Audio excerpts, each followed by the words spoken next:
Welcome to Through the Trauma podcast. My name is Amber Larkins, published photographer, storytelling expert, visual artist, entrepreneur, speaker, and coach.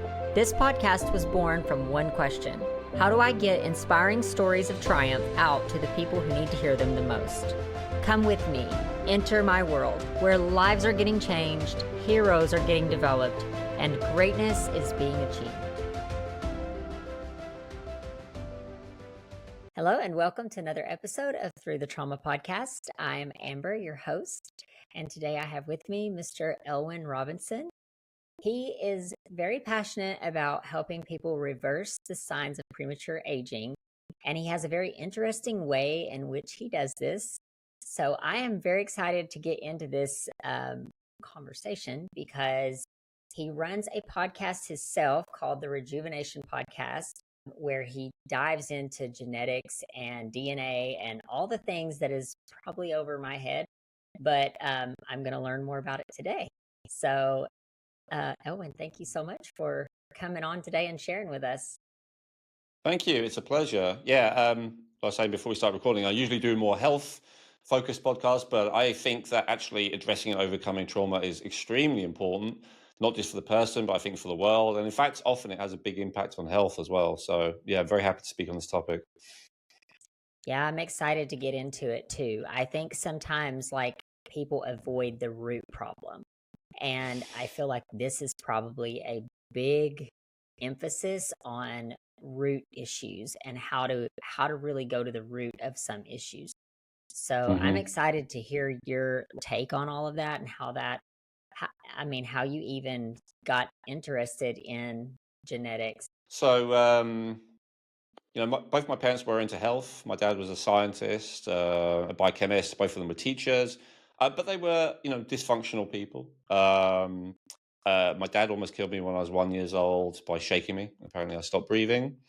My mother almost killed me when I was 3 years old by leaving out a cup of pure bleach within reach in a sipping cup, which I then drank and had to be rushed to the hospital to have my stomach pumped. So I think, with experiences like that had a detrimental effect on my health. We can talk about that later. Statistically, people who go through those kind of experiences, they're much more likely to have all kinds of problems, whether it's a lower income, they die younger on average, they're more likely to go to jail. I mean, all kinds of horrible things. And one of the things is they're more likely to have serious health problems and at a younger age than people who don't go through those kind of traumas. And so I would say, from what I remember childhood, I always felt bad.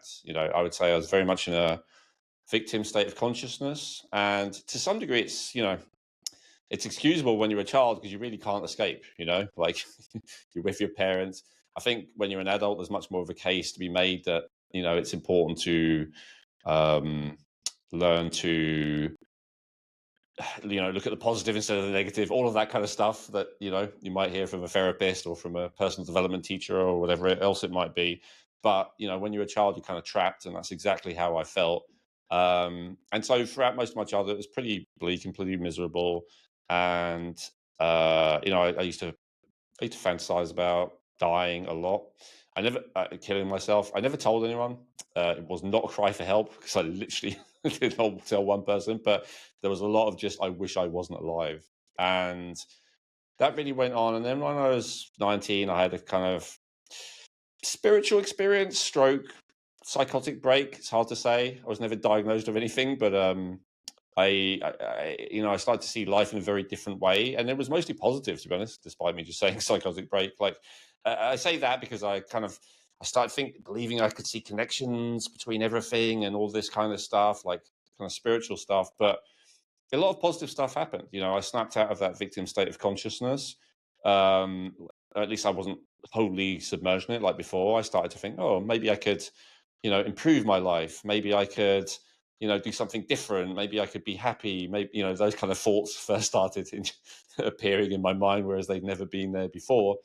I also before that I was doing a lot of drugs, and during the period between that experience at 19th 19 years old and about 27, 28, I was still doing drugs. And I was kind of in this halfway thing. So I was like, half my life was dedicated to like escaping, doing drugs. I had like a minimum wage job. I hang out with a lot of other people who were drug addicts who had been abused. I never really thought of myself as being traumatized because this is quite common when you are traumatized. You surround yourself with other people who are. And so everyone I knew pretty much had been abused, had been sexually abused, had been, heavily traumatized. And so that just seemed completely normal to me. And so, I spent a lot of time, trying to escape and maybe, be searching like spiritual stuff. But I would say, there's a few things I learned along the way. And one of the things that was most crucial was that it's not really possible to be mentally or psychologically healthy unless you're also physically healthy. That the two go hand in hand. So actually, even though I teach about health and talk about health, and it's like my businesses and everything is health, I originally was not interested in health. I originally was interested in happiness, which is why one of my brands, I guess, is called Feel Younger. I think feeling is crucial. Originally I was interested in not being traumatized, feeling good about myself, feeling good about the world, all the rest of it. And then eventually I realized, a lot of how you feel is actually based on your physical body. And so when you have all the habits that I did at the time of, not sleeping enough and eating junk food every day and smoking all day and drinking all night and all of this kind of stuff, like it's not possible to be, what's the word, free of this trauma, this pain inside, all the rest of it, if I carry on living that way. That is a avoidance strategy. That is not a resolution strategy. It's never going to get better. And in fact, I could see the impact. I remember there's a few things like I went to a dentist and he said, if you carry on smoking, like your teeth are going to start falling out in a few years. And this is like 27 years old. Like that's how bad it was. I used to smoke so much, both cannabis and also cigarettes. And I was like, ugh, okay. So there was a few things like that that made me decide to change. And so the first thing I did is clean up my body. I decided to quit smoking, quit taking drugs, quit drinking alcohol, quit having any junk food. And I went quite extreme. I was like, no coffee, no stimulants of any kind, no sugar. I ended up on this like vegan diet, which I don't necessarily recommend for everyone, but it's what I did. And I'll tell you, like things started to shift. One of the things that shifted for me is I just naturally I decided I didn't want to spend time around those because I was one of them, highly dysfunctional people, these highly traumatized people, the drug addicts, the criminals, whatever. Like I just decided I wanted to cut them out of my life, and I did. And I was very lonely to begin with, but I feel it was a necessary step, and it was a important step. And some of them didn't respect my boundaries, as those kind of people often don't. And so I had to very much assert them, sometimes in an aggressive way. Luckily, it never got to violence or any kind of crime, but I fought to assert those boundaries and get those people out of my life. And after that, so first of all, I cleaned up my body, then I cleaned up my social life. Um, then kind of new thoughts started coming into my head again, and there were thoughts again I'd never had before, and they were like along the lines of, maybe I'd like to do something with my life that matters. And then maybe I'd like to contribute something to the world and actually do something for other people. And that's something that really hadn't occurred to me before. I think when you're in that very heavily victim state of mind, when you hear other people say that stuff, you kind of just assume that they're lying, or you treat them like they're aliens, like like a different species or something you can't even imagine where they're coming from. But this stuff started to come to me naturally and organically. I was like, oh, I'd like to do something to help other people. And in my case, it was focused on health because that's how I had got better, by focusing on health and cleaning up my health. And so I really got into personal development stuff. Tony Robbins, I guess, was one of the first, and a lot of other people like that. And that made me start to, focus. Okay, I want to create something.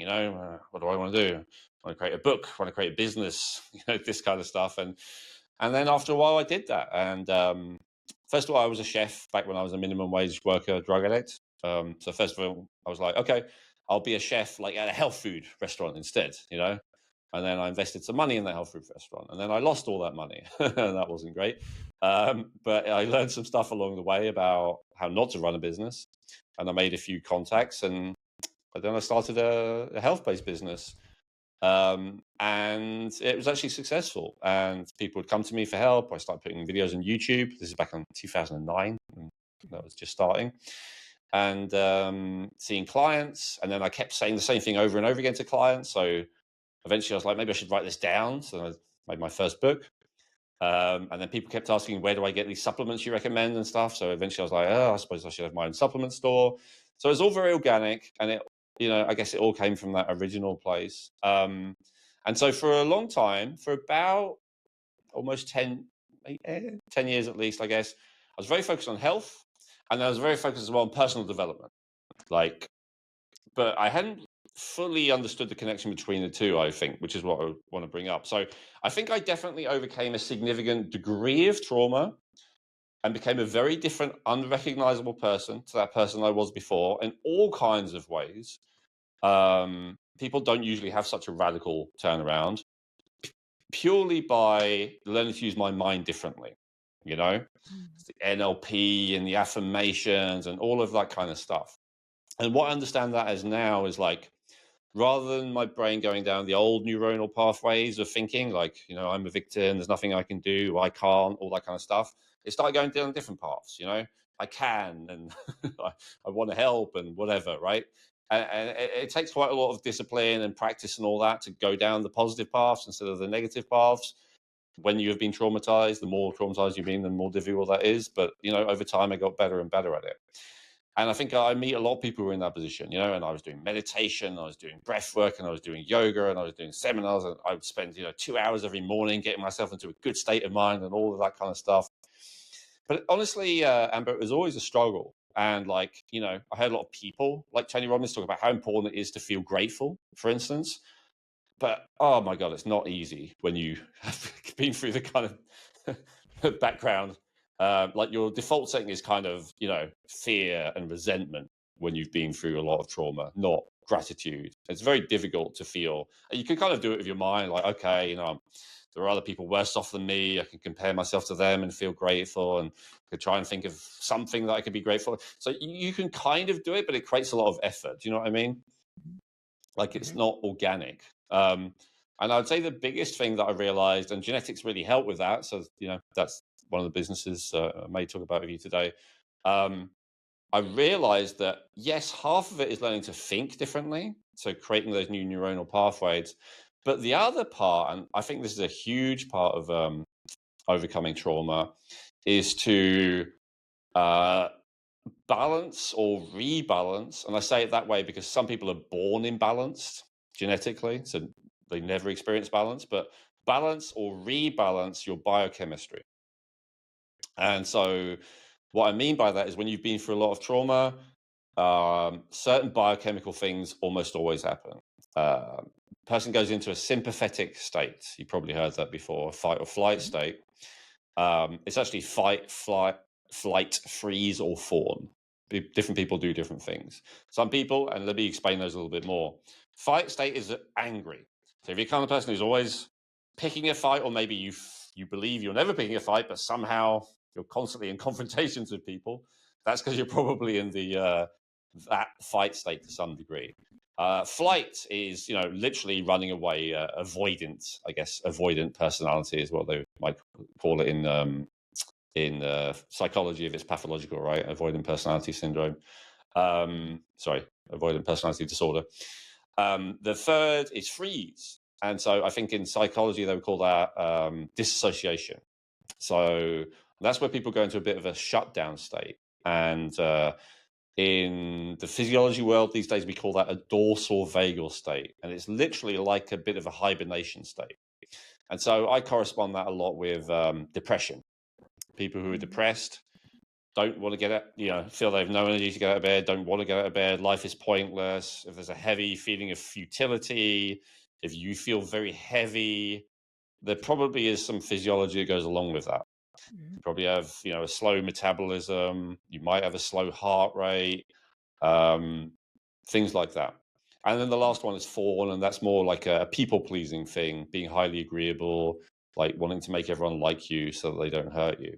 So those are kind of different states we can be in if we're in that fundamentally stressed state. And getting out of that state is not only a matter of thinking differently. That's what I learned, especially by looking at my genetics. It's also about rebalancing that chemistry. And so, for instance, when I found out about the genetic thing and I looked at my genetic tendencies with a service like mine, which is geneticinsights.co, little promotion if people want to see it. One of the kind of categories that we have in there is hormones and neurotransmitters. And so what I learned is I have a tendency for high cortisol genetically. And this also might explain why my parents did the things they did to me, because they, at least one of them probably also had the same thing. They were also in a very high stress state. And I had a tendency for low oxytocin. I also had a tendency for low endocannabinoids. So what does that mean in reality? What that means is, even if I hadn't gone through that trauma, just as a default, I would tend to be highly stressed, like reactive, the fight or flight thing we just talked about. I would also tend to be have a low level of feeling satisfied. So I talked earlier about how it's difficult for me to feel grateful. So oxytocin, they sometimes call it the love hormone. I also call it the fulfillment hormone. So people who have low oxytocin find it very difficult to feel fulfilled. And so because of that, they often indulge in a lot of addictive behavior because they're trying to fill an emptiness inside. If you've ever been part of any of the addiction communities, you know that they always say that it's a feeling of emptiness that is usually at the root of addiction. And so to me, the root of the feeling of emptiness is oxytocin deficiency. And some people are born with it, some people develop it. And then the low levels of endocannabinoids, my drug of choice and the thing that I used more than anything else was cannabis. And endocannabinoids, people don't understand it as much as other things, but endocannabinoids are the things that make you feel connected to something greater than yourself. And so you shouldn't have to smoke cannabis to experience that. You should just experience it because your body's naturally creating these natural substances within you, but some people experience less. And so this is, a connection with nature, maybe, for instance. And also, endocannabinoids help you to stop taking yourself and life so seriously, and especially yourself. And so that is part of a victim state of mind, again, is you take yourself and your own suffering dreadfully seriously. And if anyone were to laugh at it, you'd be very upset and very offended. But actually, within certain contexts, some of the time, just being able to have a bit of lightness about your own suffering and being able to laugh at it is extremely healing and liberating. It helps you to be free of it. And so those are a few things in my case. And then I also had a tendency for low thyroid function. And what that means is that I didn't have enough actual life force energy, because thyroid controls something called ATP. The scientists call it ATP. The Taoists call it chi. The yogis call it prana, but it's kind of all the same thing. It's your actual energy. And so I had a low level of actual energy. And so when you have a low level of actual energy, you basically have two choices. You can either accept it and go a bit into that kind of hibernation mode, like I was saying about earlier, or you can not accept it because maybe you feel like life is a struggle to survive and it's every man for himself, which was my mentality. And so then you go into an adrenalized state, which is what I did, and was always fighting, always struggling. And so, I had to resolve that for myself. So I would say resolving those key things for me, bringing the cortisol down, supporting my thyroid, supporting my levels of oxytocin, especially those three, that has made more of a difference for me to no longer feel traumatized, to no longer identify with that trauma, than all of those many, many, many, many years of self-help and then the many, many, many, many years of therapy. Not that I'm saying it's better, but I feel it's like 50-50. And so let me tell you the difference.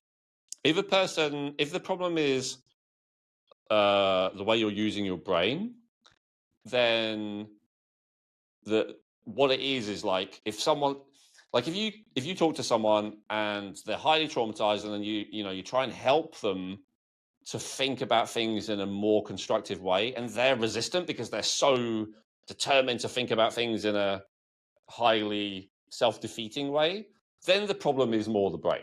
Like, they're just used to going down the pathway of victimization, of trauma, and they're resisting going down a different pathway. But a lot of people I meet are not like that. They're really trying to not be like that, right? They're doing the meditation, they're doing the breath work, they're doing the therapy, they're doing the seminars and retreats, they're doing all that stuff. But they do all that stuff, and then they go out to the world, and then something happens, like, God, it's like they're right back to where they were, or they're, right back to, oh God, or, like something, it's terror, it's futility, like it easily gets triggered again. Does that make sense? And so in Yes. that case, if the person is trying with their mind, but the problem is they're finding it's just so easy to be triggered again, I would say the problem is biochemistry, because the biochemistry is the thing that's providing like the force, the rocket fuel for that triggering. So if we can then get the biochemistry back into balance, then when you have the trigger, the thing that used to set you off, the the force of the reaction that you would normally have to that is just so much reduced, like by a tenfold or 100-fold. It makes such a huge difference. And then it's much more easy to go, oh, yeah, I don't have to react to that. Oh, this person said So this. Oh, I could just laugh. I could just let it go. I have a question. I have a question for you. Mhm. Because I've often wondered this myself. Like, okay, and actually, it's funny we're having this conversation because I just recently, like, I've had blood work done in the past, but I've never really like saw the value in it. I'm a Mhm. healthy person. I live a healthy life. I don't need a ton of blood work. Um, but hormonally, like I'm at that age where, my hormones are going crazy and I'm like, I need to figure out what's going on with my body. So I've started researching a little bit more about blood tests and like what things I need to get tested to see where I'm at, because how can I even fix something if I don't know where I'm at? And I Mhm. personally would love to avoid like synthetic hormones as long as possible, or ever forever, because I like to do things naturally. But I'm curious your thoughts on this, because like you were Mhm. talking about trauma and that having an effect, and then just our DNA in general. So like this is Mhm. what's passed down from our parents, like in our DNA code. Um, but then there's external environmental factors as well. And Mhm. I'm curious, like your thoughts on those things. Like, what comes first, or is it just like a modge podge of these different things that's affecting us? Um, and you know, going back to the blood test, which I know that this is kind of along the same lines, maybe not, but I know like there's certain things that you can change once you see that there's problems, like with say your thyroid, for example. There's certain things that you might be able to change in your diet or in your nutrition or in your activity or whatever that could stimulate that more. Um, Mhm. so can you talk a little bit about that specifically? Okay, so there's a few questions there. I'm going to start with the first one. You remind me if I don't get them all. Um, so I would say one of the crucial distinctions there is when you talk about blood tests. Let's say I've been to the doctor, I did a blood test, he told me I was fine. So does this apply to me, Elwin? Let's say if that's the question. So here's the thing: a doctor is looking at doing tests in the first place and then evaluating the tests based on the criteria is this going to cause death or serious disease? That's what they're Mhm. focused on. And that's a good idea, by the way. Like, testing LDL cholesterol and that kind of stuff, because heart disease is a silent killer. You think you're fine, you can suddenly drop dead. So all of that is good. But that's not really, so much what I was talking about.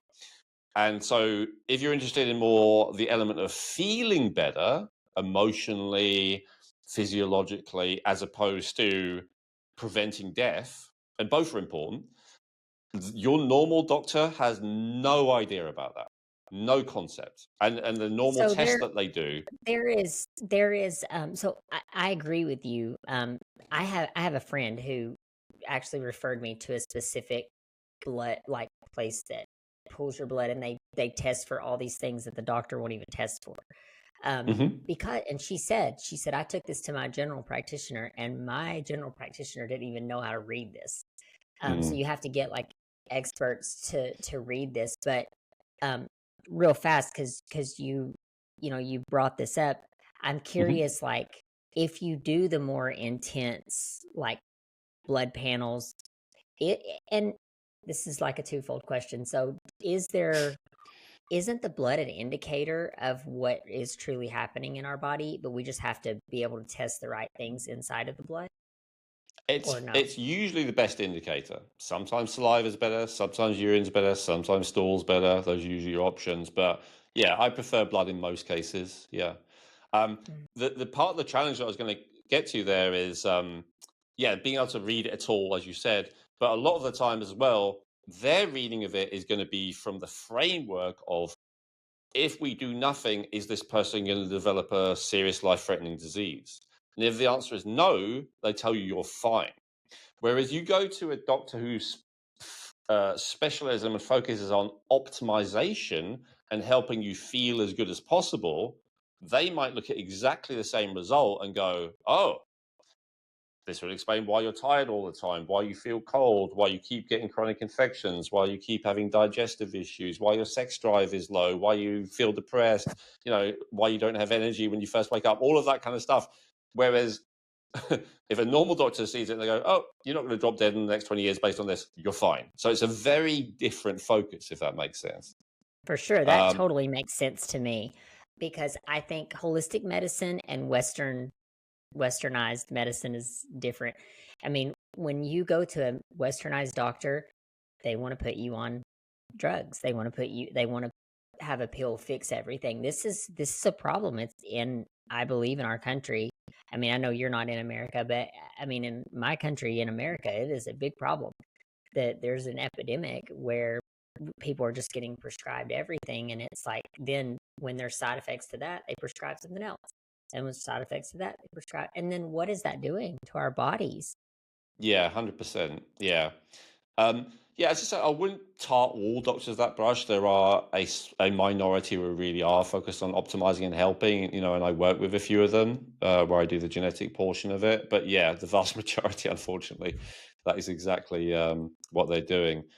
So yeah, and also, I would be careful about the distinction between, drug and supplement and natural and not natural. Like, for instance, like a bioidentical hormone, meaning it's exactly the same thing that your body makes itself.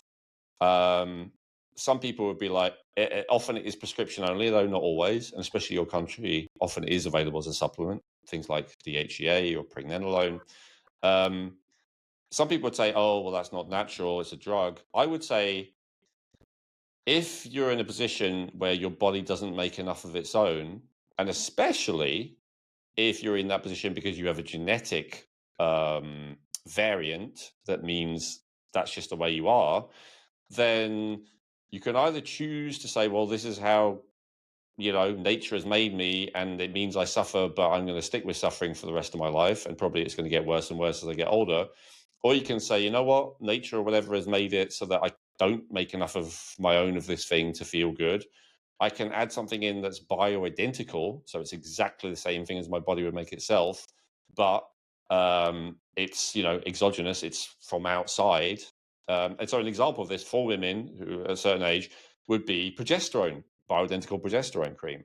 Um, Progesterone is very strongly anti-cortisol. So cortisol is the main stress hormone. Um, a lot of women suffer with, especially women, other men as well, suffer with something called estrogen dominance. So estrogen, it does lead to female traits, in teenage years, but it is also a stress chemical. It leads to weight gain, especially around the hips and thighs, and it is a pro-cancer agent. It's a very anabolic hormone, meaning it can lead to uncontrolled growth, including uncontrolled growth of tumors and stuff like that. And this is something that my mother had. She died of cancer in the end when she was 25 years old. She had cancer several times throughout my life, and she very clearly had this estrogen dominance. And so if that is your genetic makeup, for instance, to have this estrogen dominance, which a lot of people do, so estrogen is supposed to be counteractive and balanced by progesterone in the body for a woman. Men, they balance their estrogen with testosterone, but for women, it's progesterone. And so progesterone is anti-cancer, it's anti-stress, and it's anti-fat gain. And so if you have a situation where either because of your lifestyle and the trauma you've experienced, or just genetics bad luck, you have a tendency for estrogen dominance, so that's too much estrogen in relation to progesterone. Some people who are purists are like, oh, well, progesterone's a drug because you need a prescription, although actually you don't in the US. And so therefore I'm not going to take it. But actually, I would say it's something completely natural if you have the right kind, the bioidentical kind. They make it out of wild yam. And it can have such an incredibly beneficial effect on your health, your risk of dying, your level of stress, and therefore your ability to cope with the trauma that you've been through. Because it's, someone who's got their progesterone balance is going to be much less emotionally reactive to triggers for trauma than someone who is not. Then I would consider that to be a beneficial thing, as one example. So I do think it should be taken case by case. And I'll give you another example about something that is honestly synthetic, but I think is hugely beneficial. So I was talking earlier about disassociation. So, a lot of people who have complex PTSD, they tend to disassociate a lot, and that's like a massive barrier to healing. Even if you see a very good therapist and all the rest of it, because just as soon as stuff gets too much, you just disassociate. And so it's actually really difficult to help someone who has that issue. And of course, that disassociation is a survival mechanism that we learn usually in childhood because our situation is so unbearable to us that it's something that we have to do. But here's a thing that very few people know. That, again, that disassociation doesn't happen by magic. There's physiology that makes that occur. And it seems like, although it's fairly early with the research of this, but it strongly seems like it's actually endorphins that make that disassociation happen. So endorphins is like our body's natural opiates. Our body releases a lot of endorphins, like in the case of, shock, trauma, and physical trauma. So if someone were to come right along now and stab me in the leg, after a few seconds, I probably wouldn't be in a state of agony. I'd probably be feeling really weird and woozy because my body would kick in my endorphin production. And so that's a survival mechanism that means that, let's say if a wolf were to come up and bite me, rather than going, I'd be able to go, oh shit, I've got to run away, I've got to fight back, so it's one of those things that has a function. But if we're traumatized, and especially if we're repeatedly traumatized, which is why I say complex PTSD, we can constantly be in that tendency to disassociate. And as I said, then it's very hard to overcome the trauma. So there is something called low dose naltrexone. Some people may have heard of naltrexone if they're drug addicts, because they give large doses of it to heroin addicts and alcoholics sometimes. Because basically, if you give someone a large dose of naltrexone, if they then take an opiate, the opiate doesn't do anything. So, and the way that works is because it blocks the opiate receptors, the endorphin receptors. But what they found is if you give a much, much lower dose of that to people, then what happens is it temporarily blocks that endorphin receptor. And so therefore it stops the person disassociating. And so a person going through therapy who really hasn't been able to make much progress for years, if they do that, under therapeutic guidance, it actually will help them. And I went through this. I speak about this from experience. I did it for a while. I'm not on it anymore. As I said, it's a very low dose. It's like 1/10 to 1/50th the dose that they give to an addict. It's very, very, very tiny amount, but still it has an effect. And what I found when I was doing it is that a lot of the feelings, the unpleasant, painful feelings, which I had been avoiding, I suddenly couldn't avoid anymore. They were coming to the surface. And so then I was able to talk about it with a therapist and talk about it with, maybe the person, if that was appropriate. And I was actually able to start resolving this stuff. And I was actually able to start being free of this stuff, which before I'd always been oblivious to because I would always just disassociate. And so, that's great. However, SSRIs, not great. Antipsychotics, except for in the most extreme cases, very much not great. So I know what you mean. Like 99% of the time, the stuff that they give you is kind of suppressing the symptom at best, causing 10 other side effects in their place, and lead you down a path that's often, you're not even going to escape in your lifestyle, in your lifetime. So I totally understand your perspective. But I would say if you find people who really want to help and who are really informed, there are a few things, even in the category of like prescription drugs, which can be really, really helpful for trauma, in my Yeah. experience. I would agree with you on that, and I get very passionate about the whole like drug industry, and because it is run. There's a lot of money behind it, and I've seen family members and friends and just get destroyed by some of the different not unnecessary the drugs that are unnecessary. And when you Mm, deal with trauma, it's like you brought up the antipsychotic drugs. um that it's in your brain, and I truly mm, believe that there are some instances where pharmaceutical drugs need to be prescribed in some cases. I think there's no way around it.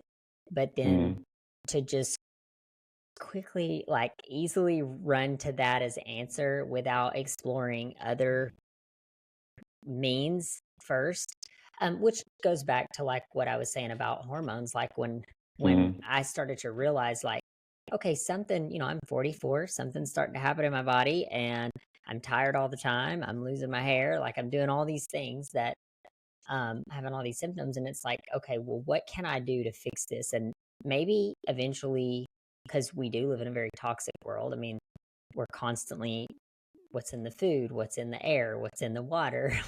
We're living constantly being inundated by toxins. So maybe, you know, there is something that I need to take, but if I can do it all nutritionally first, or at least expire that. yes.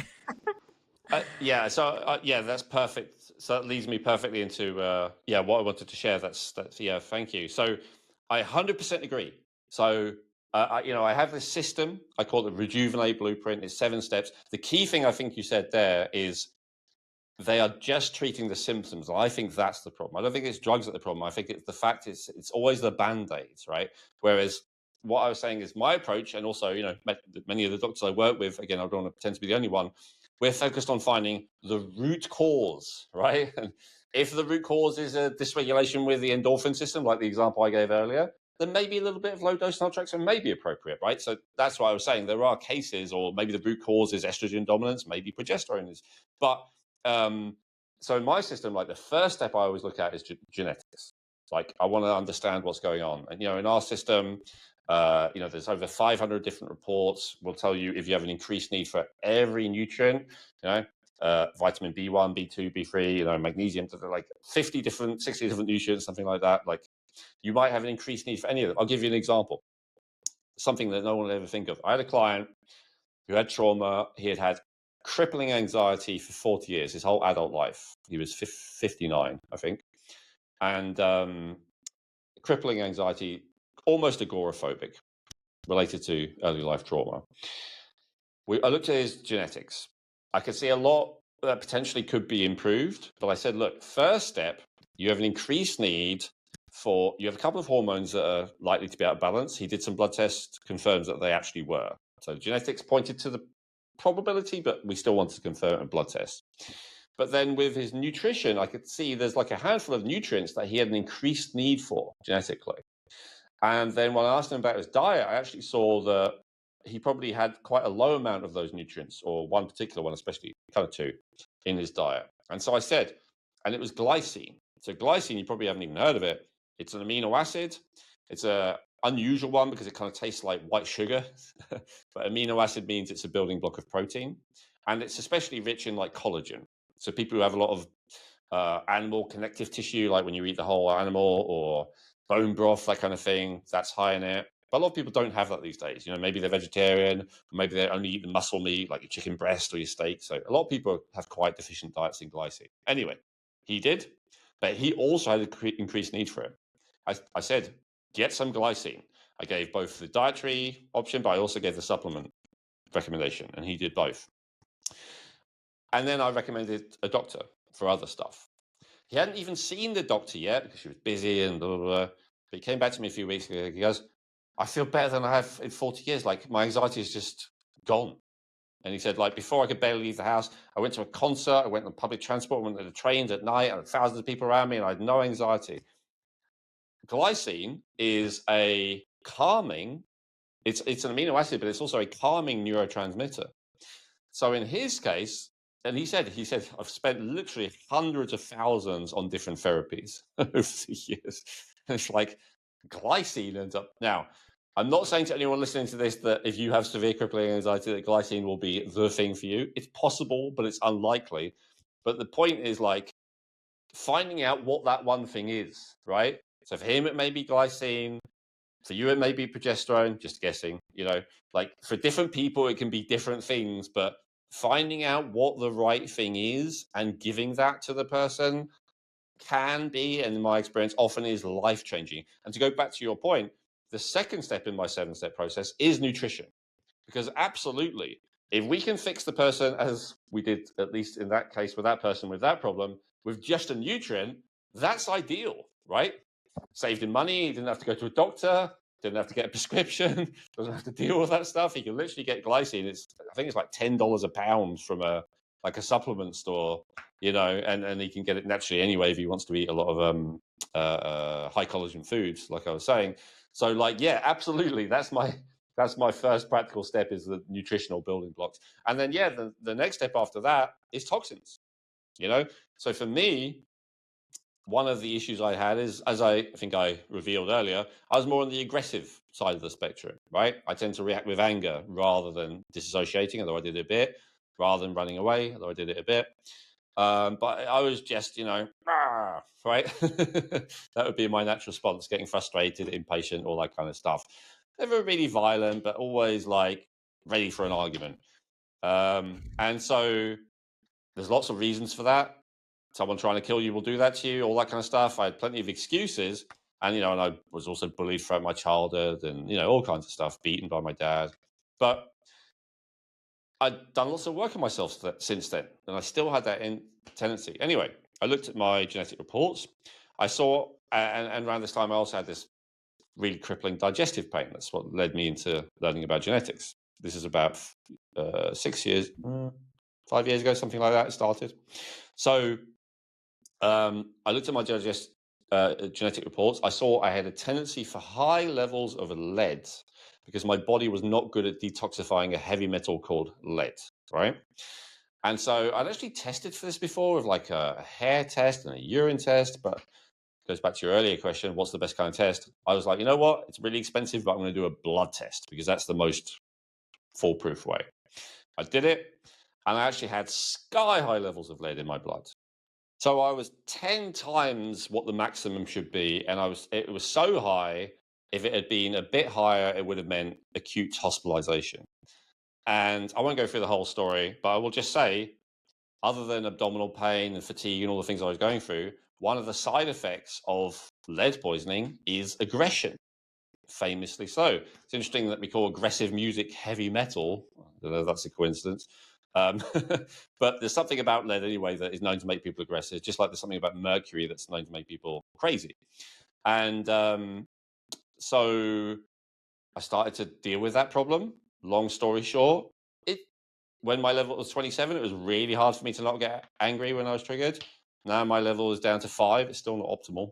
It's way easier for me not to get angry when I get triggered. So that was a toxicity problem, I would say, as to why I was still acting in this highly traumatized way, even though I'd done all this work on myself, So I totally agree with you. Like those are the first steps for me. Check genetics, check nutrition, check toxins. And if you can work on those levels, and if that fixes you, and I'm actually surprised how often that is enough, then that's great. Sometimes you also do need to look at balancing hormones and neurotransmitters, as I talked about. Sometimes you need to make lifestyle adaptations. Sometimes it's some kind of chronic infection that's the problem.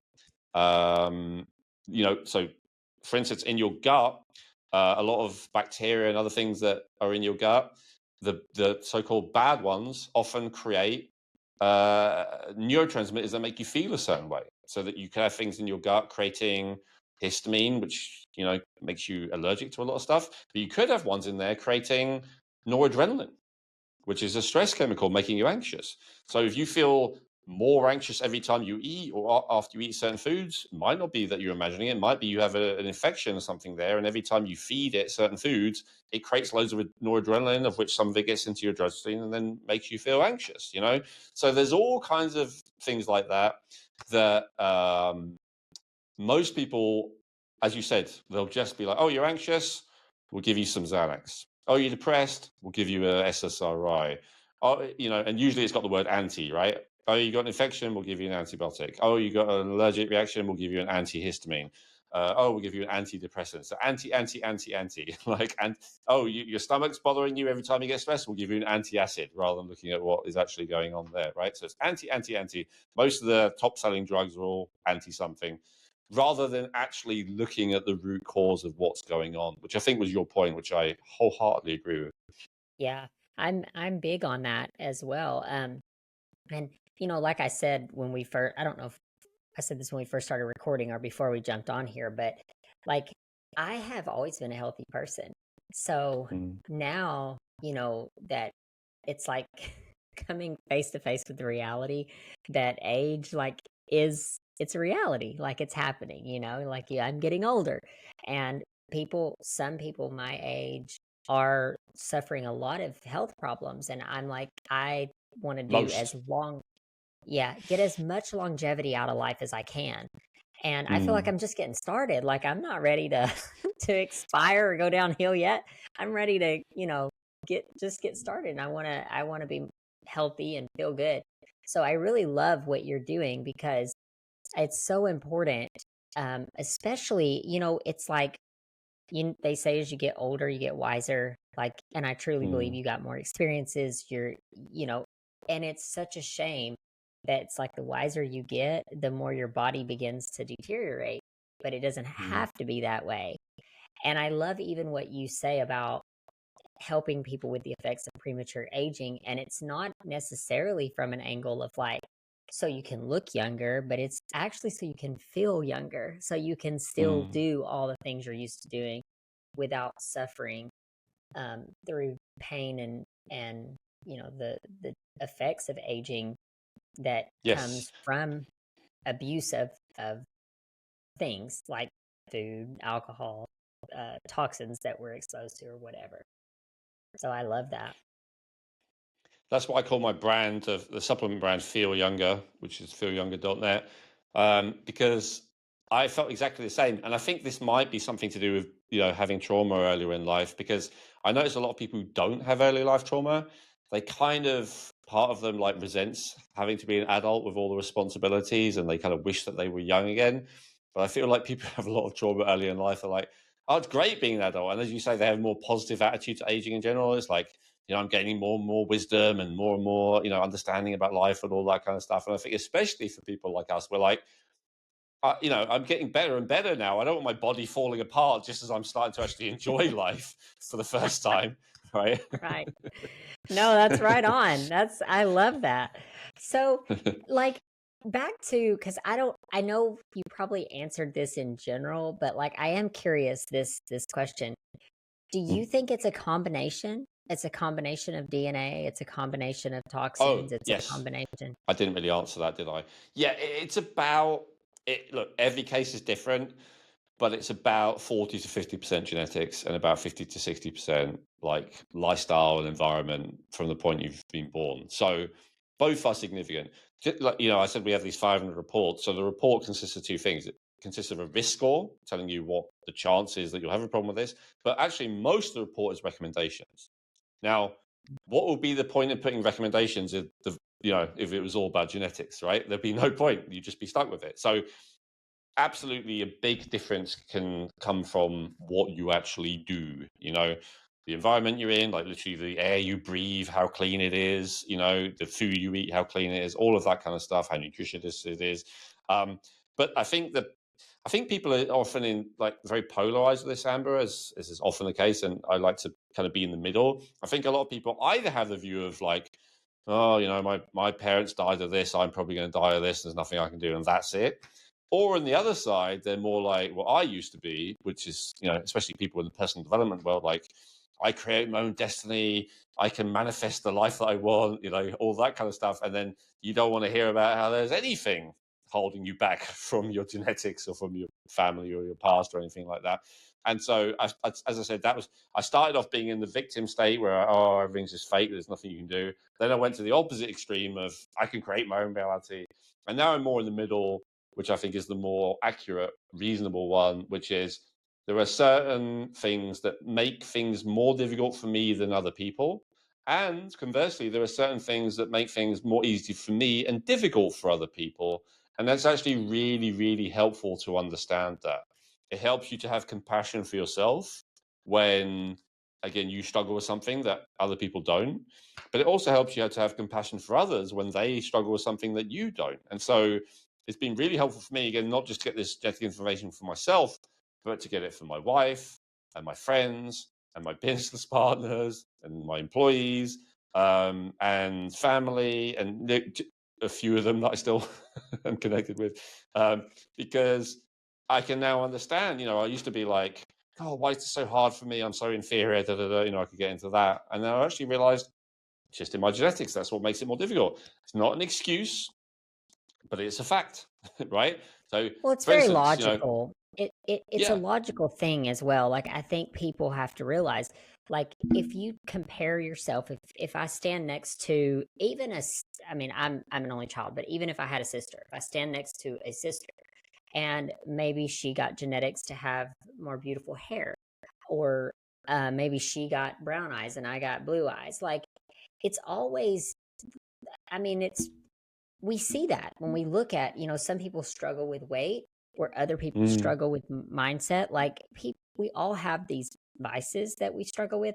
So it seems very logical that these things too, on a cellular level, I guess you would call it a cellular level, like, we would struggle with different components that affect us. The Yeah. people who don't have any health issues, often I ask them, how's your mental health? Do you have anxiety? Do you have depression? And often I see that their problems manifest there in their mental and emotional health if it doesn't manifest in the physical health. And it's often just where inflammation shows up. Like if inflammation shows up in your sinuses, you have sinusitis. If it shows up in your digestive tract, you have digestive problems, and all that's obvious. But if inflammation shows up in your brain, and you have like a really bleak outlook of the world, most people are not going to think, oh, that's a health issue, right? They put that in a completely separate box. Like that's a psychological issue, and the treatment is usually just talking to someone. And I'm not against talk therapy. I think it can be really helpful for the rewiring, like I talked about earlier. But it is also kind of crazy in a way to think that you can talk someone out of brain inflammation is like thinking that you can talk someone out of lung inflammation. Or cancer. It's Or cancer. yeah, exactly. But I wanted to ask you this before we get too far away from this, but when we're classifying DNA, um, so you have the environmental toxins, then you have your DNA. But with DNA, there's almost like two sections to that, which is trauma that we've experienced that does affect our DNA, or at least that's what I think I'm hearing you say. And then you Yep. have the natural, like, DNA that I was actually, like, my two parents give me this DNA, and like I've inherited that from them. So when you think of like someone that's been adopted, right? So because I've wondered this for my whole life, actually, how you Hmm. can have someone that gets adopted and they have the exact same DNA as like biological mom and dad, but yet they have an entirely different upbringing than, say, like they would have had here. So how does that change things? Maybe here they would have experienced a lot of trauma. Here they don't experience, they have a very healthy upbringing, but they still have that biological DNA of biological mom and dad.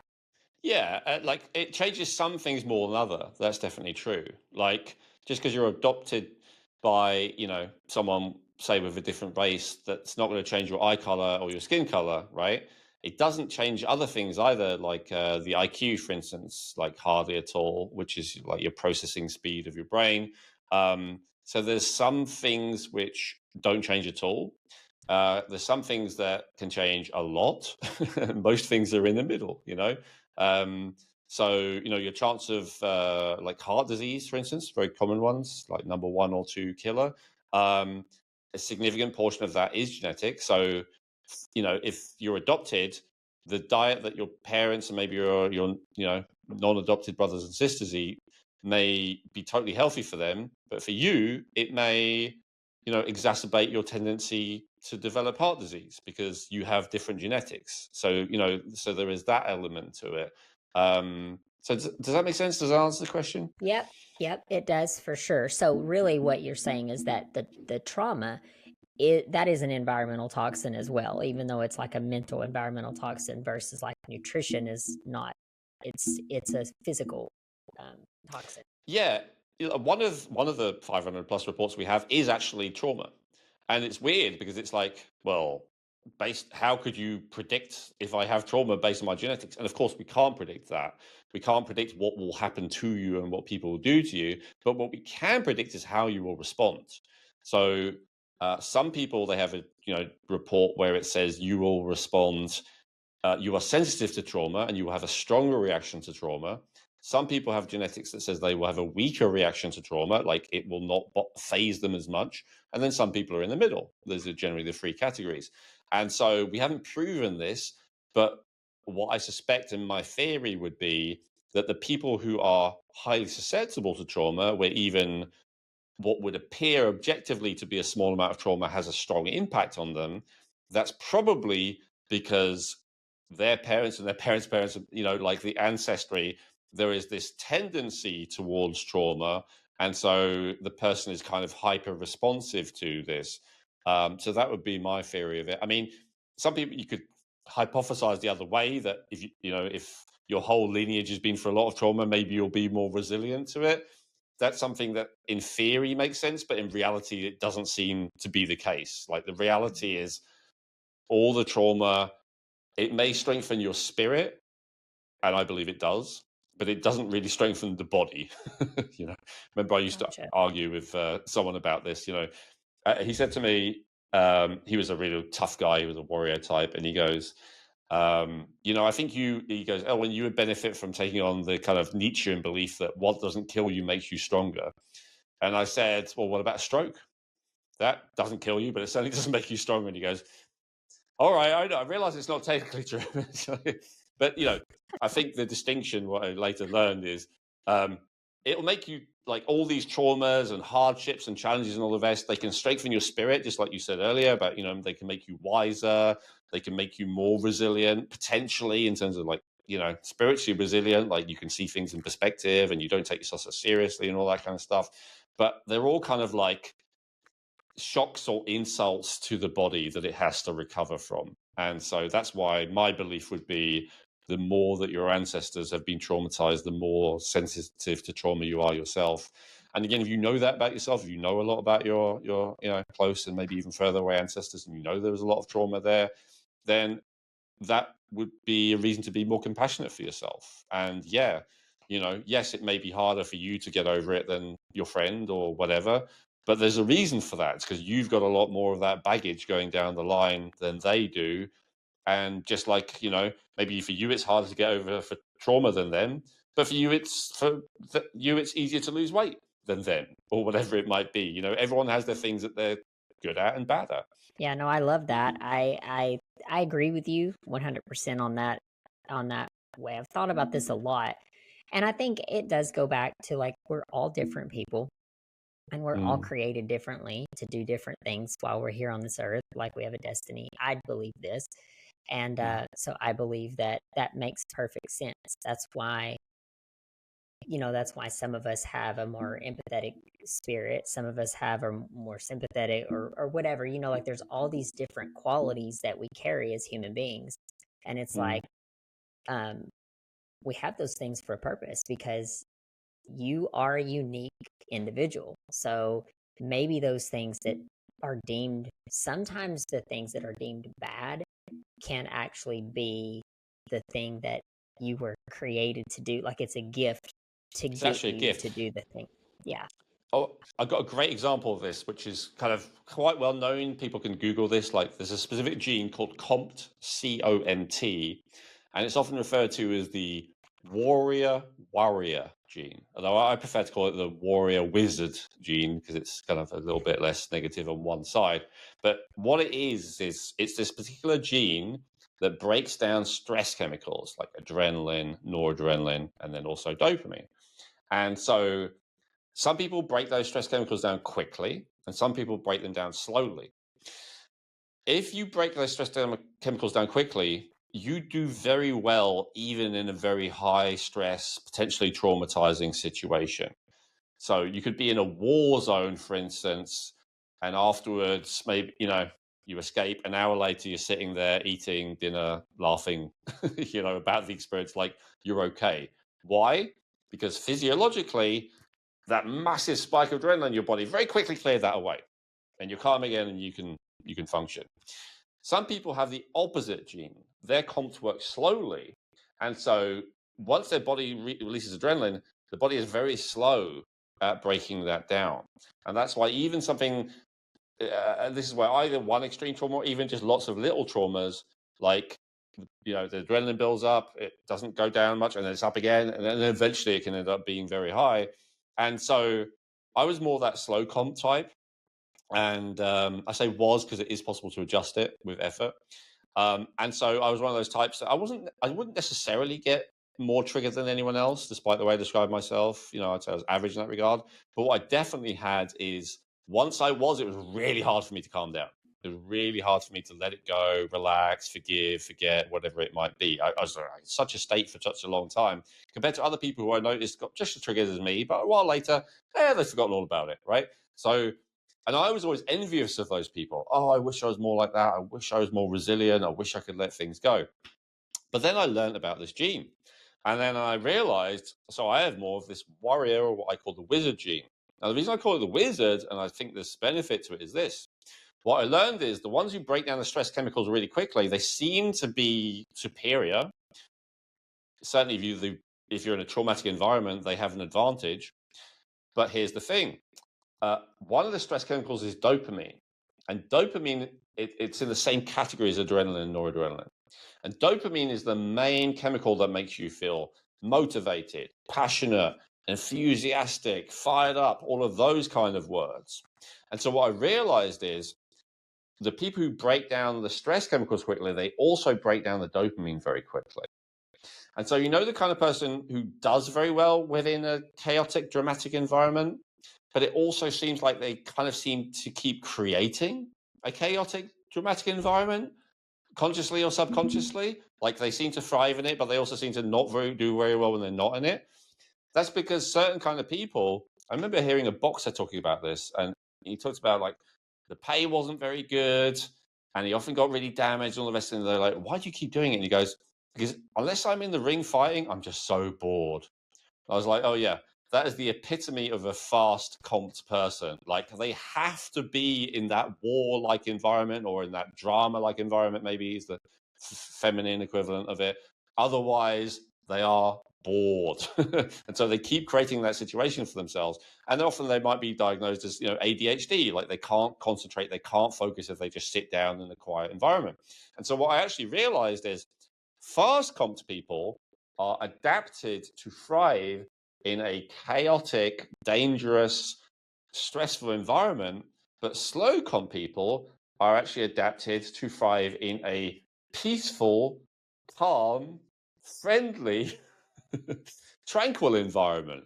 And rather than because they are able to be focused and motivated, even when there isn't loads of stress going on around them, because their body breaks down their dopamine slowly. Does that make sense? So it's like there is no superior and inferior. Sure, if you grow up around a lot of trauma and everyone's traumatized and it's constantly drama and stress and war, then the fast comp people look superior because they will definitely do better in that environment. But then, in peace times, everything is, relaxed and there's no major stress going on. Then the other ones are actually superior. And so really, it's not a question of who is superior or not, and it's just finding the environment that suits you, right? So Mm, someone who is fast comp, they need to be in an environment where there's a lot going on. Maybe they are a stock trader or one of those things where there's people constantly screaming and shouting at each other, and there's constantly deadlines and all the rest of it. Whereas the other type, maybe they're better off spending a decent portion of the day, like they're going to be a good writer, right, on your own in a room, just you and the blank page, or like something like that. I guess those are two extremes, or an inventor, yeah. or anything where basically you're plodding along on your own in a peaceful environment, or with other maybe peaceful people around you. So yeah, to me that was one of my favorites. Like realizing that the people I was jealous of before, or envious of, actually they might have been envious of me, and so rather than feeling inferior to each other, we should just realize we both have our own strengths and weaknesses.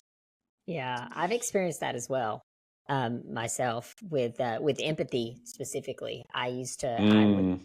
I prayed to God and I was like, why did you make me an empath? Like I hurt and I feel people's pain and I like this is a curse. And I felt like God said, no, it's not. It's a gift. I gave you that as a gift. Thank you. Like thank me for it. The physiological basis for that I understand is actually endorphins, is that thing we talked about earlier. So women tend to be more compassionate and empathetic than men because men tend to have higher levels of endorphins than women. And so often, so the man is like a little bit disassociated, not aware of his feelings, certainly not aware of the woman's feelings. I know this is a cliche or a stereotype, and then the woman's like, God, he's so insensitive. And then the man's like, oh, she's so making a big deal about nothing, or, whatever. And in each case, it's just one biochemistry not understanding the other biochemistry, and they both have value, right? Because in the midst of an emergency, being an empath is not super useful, right? But in the midst of a non-emergency, it is super useful, and being all this is being all oblivious isn't super useful. So I that mean, makes a lot of sense. I I fully believe that I would not be able to do this podcast if I believe this podcast is run on empathy and being able to empathize with people specifically that have gone through trauma or have Yeah. lived through trauma. Um, so I, it's I think I think empathy is one of the most healing things you can do for people. I know I do all this practical stuff and the hormones and DNA and nutrients and all the rest of it, but I think there is a massive, I try and do my little bit with saying to people that, that they can be more compassionate themselves and others when they understand themselves and others with the DNA and stuff like that. But I actually believe that just being in the presence of someone who truly feels what you feel and cares about you as an individual. I had a term for it called limbic resonance. I think it is profoundly healing to receive that. And I also think there's a lot of people, especially traumatized people, who've never experienced that in their whole life, mm, especially if you've been around if your parents are traumatized, if your parents were narcissistic, any of this kind of stuff, which is fairly common. You might never have had an experience where someone is just empathizing with you and deeply cares about you, and it is so healing to experience that. So I'd say it's not only useful, I'd say it can be life changing for people. Absolutely. mhm. Well, and and it just goes back like you and I are two totally different people. We're approaching trauma and these healing modalities from two totally different angles, but it's needed. Both are needed. Yep. So it's a beautiful thing. I know we're really getting down to it. We've went over a little bit over the hour, but that's totally fine because this conversation, I could talk with you all day about this stuff. Um, but I do want, before we close up, I want you to tell people like where they could find you and kind of what it is that if like, what does that look like if somebody contacted you and said, "Hey, I'm interested in figuring this out. Like I've been exhausted, I've struggled with trauma for years, or whatever their element is, and I want to explore this further." What does that process really look like, and where can they find you? Yeah, thank you. Well, if you'd just like to hear more from me before, reaching out to me and actually asking for help, probably the best place would be my YouTube channel, youtube.com/Elwin Robinson. I have a podcast, but it's less interview style. It's more like topic style. So whether you're interested in losing weight or balancing hormones or any of the things we've talked about, allergies, whatever, I probably have an episode on it. So check that out. And yeah, if you're actually interested in reaching out to me, so I'm not a medical doctor, but I am able to go through your genetics with you. And as I said, like even with the doctors I work with, we kind of agree that's a great first step. So a great first step would be to go to genetic insights .co. That's genetic insights with an S at the end .co. And then you'll see our package, which offers you help with your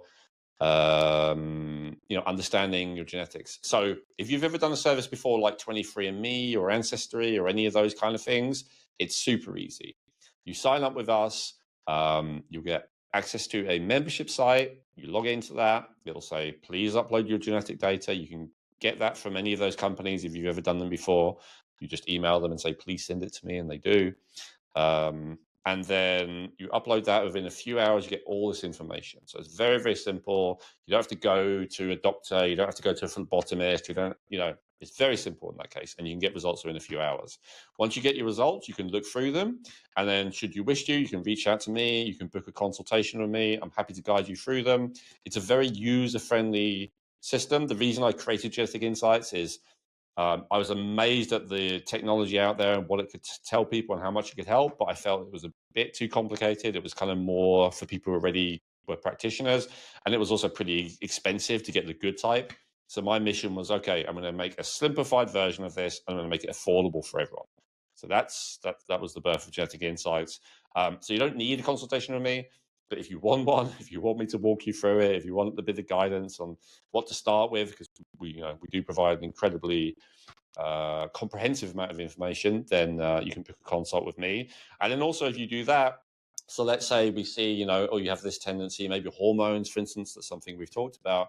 I can then refer you to and connect you to a medical doctor who actually understands everything that I talk about and that we've talked about in these episodes. Someone who's interested in optimization and making you feel youthful and good, and isn't only going to care if you're on the brink of serious disease, but they're like, I understand you actually want to feel your best and I can help you with that. So as I said, those doctors do exist. They're not common, but I can connect you with them. So I guess that's the pathway. I have a book coming out soon called The Rejuvenate Blueprint. So if you prefer to read than listen, that should be available to pre-order hopefully by the time this comes out. And I guess that would be a good start. And also, again, you don't have to buy anything from me if you would like my help without spending a dime. Go to youtube.com, and if you put a comment underneath any of my videos, I always reply to them. So that's an easy way to speak to me personally without having to spend anything. I love that. So many resources, and I will say this is it's a little bit of a different approach than I've heard of. And I'm personally very interested in talking with you and learning more. So I wish we had more time to just dive into more of this science and more of the the technical stuff that would probably go over my head. But I'm eager to learn about it. If you'd like to try the Genetic Insights, we can certainly arrange that. And if you ever want to do part 2, just let me know. I'd love to. Okay. Yeah. Well, that sounds awesome. Well, do you have any final takeaways or final anything you'd like to leave my audience with? I guess just to sum up, if you feel like you've already been struggling so long to feel happy, to feel joyful, to feel genuinely grateful and all that stuff, and you have struggled, what's probably missing is either the biochemistry or learning to use your brain in a new way. And if you're listening to a podcast like this, you probably have already put a lot of effort into trying to use your brain in a new way. So the biochemistry may be the thing that you've been looking for all these years, like it was for me. So I'd be open to it, look into it. Don't just take my word for it. Look into hormones, look into neurotransmitters, and look into, again, not necessarily fixing them, but optimizing them, getting them to a level where you feel as good as possible. And I think if that's your focus, you might reach a level of happiness and joy and appreciation for being alive that might be hard to even conceptualize if you are still feeling traumatized right now. That's so good. Well, thank you, Elwin, for all of your expertise and just for spending so much time today sharing with myself and my audience. It means a lot. So Thank you. Thank you, Amber. Thank you for listening to Through the Trauma podcast. If you have found value in this episode or believe in the mission behind what we are doing, please subscribe so that you never miss any future episodes. Also, be sure to check out our transformation project at transformationthroughtraumaproject.com, where we help inspirational stories get heard on a larger scale through multiple platforms. If you know someone who can benefit from this episode, please share it with them. Until next time.